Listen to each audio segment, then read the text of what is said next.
प्यारे विद्यार्थियों नमस्कार।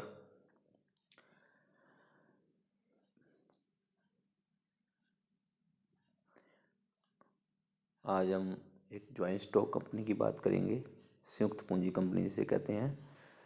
संयुक्त पूंजी कंपनी जो एक तरह का एक कृत्रिम व्यक्ति होता है जिसका अस्तित्व उसके सदस्यों से अलग होता है और उसकी पूंजी टुकड़ों में बटी होती है और उस प्रत्येक टुकड़े को क्या कहते हैं? शेयर कहते हैं, अंश कहते हैं। ठीक है। संयुक्त पूंजी कंपनी में किसी एक व्यक्ति की पूंजी नहीं होती, बहुत सारे लोग मिलकर के पूंजी लगाते हैं और प्रत्येक व्यक्ति का जो उसमें हिस्सा होता है वो शेयर होता है। जैसे मान लीजिए कोई एक व्यक्ति ने कोई व्यवसाय करना है तो सोलो प्रोप्राइटरशिप में जो व्यवसाय करना है उसमें सारी पूंजी एक ही व्यक्ति लगाता है। संयुक्त पूंजी कंपनी में जब बड़ी कंपनी होती है, बड़ा व्यवसाय करना होता है, बड़ी मात्रा में पूंजी की ज़रूरत होती है, तो ऐसी स्थिति में संभव नहीं होता कि एक व्यक्ति पूंजी लगाए। तो ऐसी स्थिति में क्या करते हैं? संयुक्त पूंजी कंपनी की स्थापना करते हैं जिससे बड़े प्रोजेक्ट पे काम किया जा सके। तो वो उस कंपनी की जो पूंजी होती है एक छोटे छोटे टुकड़ों में बांट दी जाती है और उन टुकड़ों को जो है अंश कहते हैं और जिनको वो टुकड़े अलॉट किए जाते हैं, जिनको ये टुकड़े मिले होते हैं, उन्हें अंशधारी कहते हैं। ठीक है। तो समझ में आया। जो संयुक्त पूंजी कंपनी में बहुत सारे लोग पूंजी लगाते हैं और जो कुल पूंजी होती है वो कुछ टुकड़ों में बटी होती है, एक एक निश्चित मूल्य के टुकड़ों में बटी होती है। उस प्रत्येक टुकड़े को अंश कहते हैं और जो उस टुकड़े का धारण करता है, जो उस टुकड़े को खरीदता है, जो उस अंश को खरीदता है, उसे अंशधारी कहते हैं या शेयर होल्डर कहते हैं। अब ये अंश कितने प्रकार के होते हैं इस पर अपने बात करेंगे।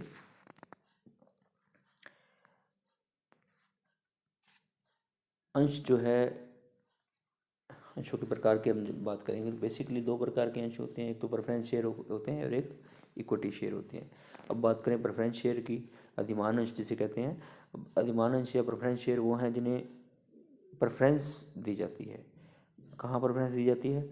दो बार प्रेफरेंस दी जाती है। फर्स्ट तो वो कि प्रत्येक साल जब कंपनी अपना लाभानी खाता बनाती है उसमें क्या उसको जो लाभ होता है वो अंशधारियों को लाभांश के रूप में बांटती है। लेकिन जो प्रेफरेंस शेयर होते हैं उनको प्रेफरेंस रहती है, यानी पूर्वाधिकार रहता है अन्य किसी दूसरी श्रेणी के अंशों से पहले उनको निश्चित दर पर एक जो है लाभांश का भुगतान किया जाता है। समझ गए? मतलब पूर्वाधिकार अंश वो हैं जिनको लाभांश का भुगतान अन्य किसी को भुगतान करने से पूर्व किया जाता है, जिसकी दर निश्चित होती है। जैसे उनका उनके नाम से उनकी दर स्पष्ट होती है। जैसे 9% प्रेफरेंस शेयर्स, इसका मतलब है कि उन प्रेफरेंस शेयर पर 9% वार्षिक दर से लाभांश का भुगतान किया जाएगा। उसके बाद किसी दूसरी श्रेणी के अंशों या युवकों की समता अंशों को लाभांश का भुगतान किया जाएगा। अब पूर्वाधिकार अंश भी अपनी कुछ विशेषताओं के आधार पर कुछ अलग तरह कई प्रकार के होते हैं, लेकिन इसके साथ ही बता दूं ये लाभांश में प्रेफरेंस है। इसी प्रकार से जब कंपनी जो है इनका जो एक निश्चित समय के बाद इनका पूर्व भुगतान कर देती है, पुनर्भुगतान कर देती है, मतलब इनको रिडम्पशन कर देती है, इनका शोधन कर देती है। तो शोधन जो है इनका कर दिया जाता है कंपनी के जीवन काल में प्रेफरेंस शेयर का। दूसरा, अगर कंपनी समापन में जाए और समापन में जाने पर जब भुगतान किया जाए अंशधारियों को, तो अन्य श्रेणी के अंशधारियों या फिर युवकों की समता अंशधारियों से पहले पूर्वाधिकार अंशधारियों को उनकी पूंजी लौटाई जाती है। उनको पूंजी को वापस प्राप्त करने का भी पूर्वाधिकार होता है। तो दो तरह के पूर्वाधिकार होते हैं प्रेफरेंस शेयर को, एक तो लाभांश को पहले प्राप्त करने का अधिकार निश्चित दर से, और दूसरा है पूंजी को पहले प्राप्त करने का अधिकार। अब अधिमान अंश कितने प्रकार के होते हैं? सबसे पहले हम बात करेंगे कम्युनिटिव प्रेफरेंस शेयर, संचयी अधिमान अंश। संचयी अधिमान अंश वो हैं मतलब अगर कंपनी किसी वर्ष किसी कारण से लाभांश नहीं दे पाती है, उसके लाभ कम होते हैं, तो वो क्या उसका जो है लाभांश, जिस वर्ष लाभांश नहीं दिया जाता उसको वो लाभांश संचित होता रहता है और आगे आने वाले वर्षों में जब लाभ प्राप्त होता है तो कंपनी उस लाभांश को चुका देती है। मान लीजिए किसी प्रेफरेंस शेयर 8% प्रेफरेंस शेयर है तो उनका मतलब है कि हर साल 8% जो उनके ऊपर लाभांश चुकाया जाना है। लेकिन मान लीजिए कंपनी इस साल जो है लाभ कम होने की वजह से वो लाभांश नहीं चुका पाई, तो अगले साल वो 8% पिछला और उस अगले साल का 8% यानी 16% पर उनका जो है लाभांश हो जाएगा।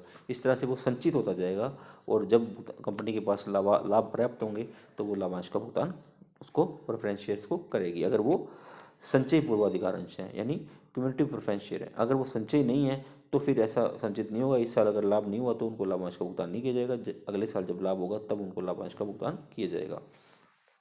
संचयी के विपरीत होते हैं असंचयी।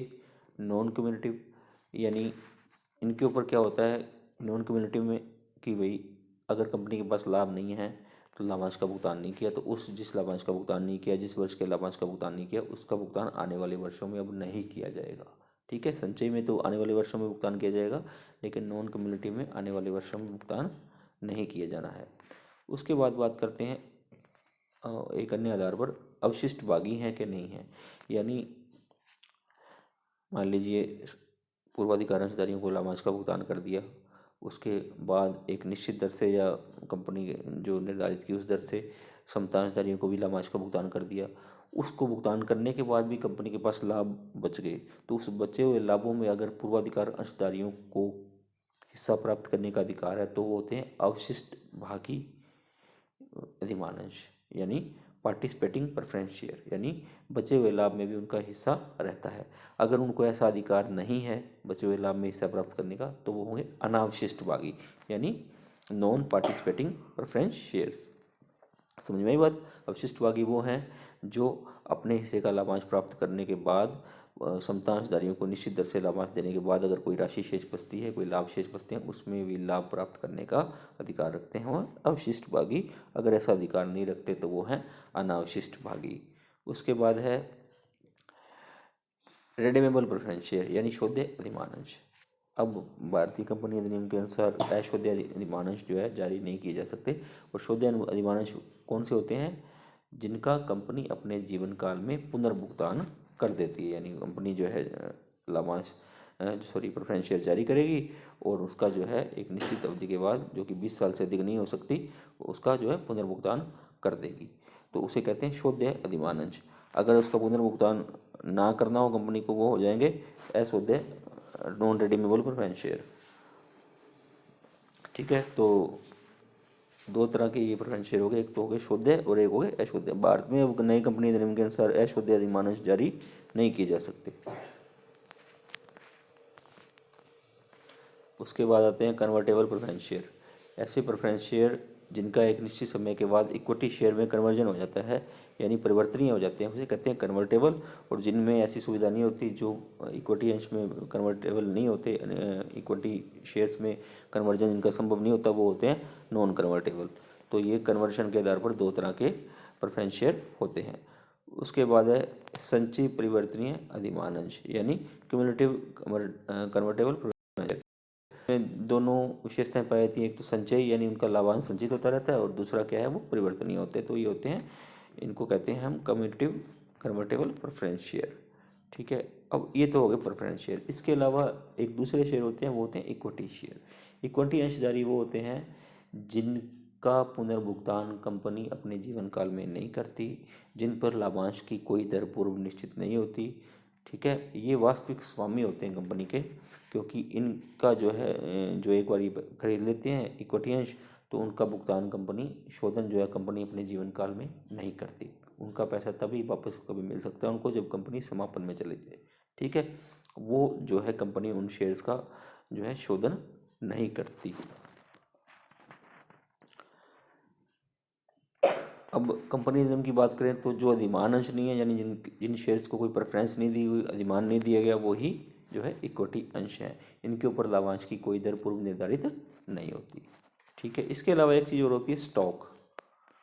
स्टॉक क्या होता है, कंपनी अपने शेयर्स का जो है ट्रांसपोर्टेशन एक जगह से दूसरी जगह ट्रांसफर आसान बनाने के लिए अपने शेयर को स्टॉक्स में परिवर्तित कर देती है। स्टॉक्स की निश्चित कोई वैल्यू नहीं होती। जैसे कंपनी का शेयर है, मान लो 100 रुपये का शेयर है, तो आप उनका 100 रुपये में ही उसका जो है 100 की इकाइयों में ही उसका जो है एक हाथ से दूसरे हाथ में ट्रांसफ़र होगा। लेकिन अगर उसको स्टॉक में परिवर्तित कर दें तो उसका कोई निश्चित मूल्य नहीं है। उसका मतलब 150 में भी हो सकता है, 200 में हो सकता है, 250 में हो सकता है, या फिर यूँ कहूँ कि वो स्टॉक्स इस तरह से नहीं होते। मान लीजिए 50 लाख की पूंजी है तो 50 लाख पूरा का पूरा स्टॉक है वो, उसमें से 10 लाख का ट्रांसफ़र किया जा सकता है, 15 लाख का किया जा सकता है, 25 का, 30 का, जैसे सुविधा हो वैसे किया जा सकता है। मतलब उसमें कोई बाध्यता नहीं होती कि इतने मतलब इस इकाइयों में किया जाएगा। लेकिन शेयर के संबंध में बाध्यता होती है। तो स्टॉक का मतलब इतना सा मतलब है कि स्टॉक का जो है ट्रांसफ़र आसानी से किया जा सकता है। तो ये अपने अभी तक जो है देखा कि अंश कितने प्रकार के होते हैं, कौन क्या क्या उनकी विशेषताएं हैं। आशा है आपको ये चैप्टर समझ में आया होगा। आप इसको सुने, वीडियो को देखें और संबंधित जो है साहित्य का अध्ययन करें, ताकि आपको ये जो इसकी कंसेप्ट जो है क्लियर हो। अगले वीडियो में अपने एक नए टॉपिक के साथ फिर मिलेंगे, तब तक के लिए धन्यवाद।